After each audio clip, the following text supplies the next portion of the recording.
রাজনীতির মাঠে অসম্ভব বলে আসলে কিছুই নেই, কিন্তু মাঝে মাঝে এমন কিছু ঘটনা ঘটে যা শুধু চমক নয়, বরং রাজনীতির পুরো দাবার ছকটাই উল্টে দেয়। ঠিক এমনই এক ঘটনা প্রত্যক্ষ করল বাংলাদেশ, যা শুনে রীতিমতো কপালে চোখ উঠেছে অনেকের। একজন বীর মুক্তিযোদ্ধা, যিনি রণাঙ্গনে জীবন বাজি রেখে যুদ্ধ করেছেন, যিনি দুবার বিএনপির টিকিটে সংসদ সদস্য নির্বাচিত হয়েছেন, সেই মেজর অবসরপ্রাপ্ত আখতারুজ্জামান রঞ্জন এখন জামায়াতে ইসলামীর রাজনীতির সঙ্গী। ভাবা যায়, যে মানুষটি একসময় জামায়াতকে কঠোর ভাষায় সমালোচনা করতেন, আজ তিনি সেই দলের সহযোগী সদস্য। ৫ অগাস্টের পর রাজনীতির দৃশ্যপট পাল্টেছে নাটকীয়ভাবে। আমরা দেখেছি ব্যারিস্টার শাহজাহান ওমরের মতো হেভিওয়েট নেতারা জামায়াতে ভিড়তে চেয়েও প্রত্যাখ্যাত হয়েছেন, অথচ মেজর আখতারুজ্জামানকে লুফে নিয়েছে দলটি। প্রশ্ন হলো কেন? এর উত্তর লুকিয়ে আছে সুদূর প্রসারী এক রাজনৈতিক কৌশলে।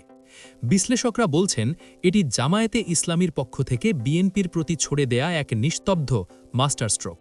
বিএনপির নেতারা যখন জামায়াতকে রাজাকার বা স্বাধীনতা বিরোধী বলে কোণঠাসা করার চেষ্টা করেন, তখন একজন বীর মুক্তিযোদ্ধা যখন জামায়াতের মঞ্চে দাঁড়িয়ে বলেন, আমি মেজর আখতারুজ্জামান জামায়াত করি, তখন বিএনপির সেই পুরনো অস্ত্রটি কি আর কাজ করবে?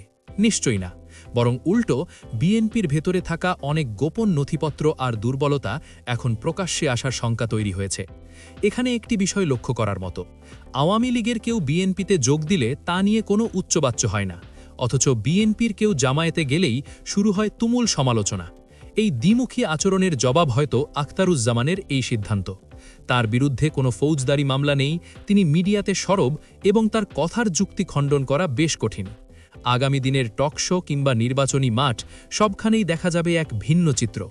জামায়াতকে রাজাকার বা স্বাধীনতা বিরোধী বলার আগে এখন বিরোধীদের হাজারবার ভাবতে হবে, কারণ তাদের সামনে ঢাল হয়ে দাঁড়িয়ে থাকবেন একজন বীর মুক্তিযোদ্ধা। আখতারুজ্জামান হয়তো শুধু দল বদলাননি, তিনি বাংলাদেশের রাজনীতির আগামী দিনের ন্যারেটিভটাই বদলে দিয়েছেন। খেলা যে কেবল শুরু হয়েছে, তা আর বলার অপেক্ষা রাখে না।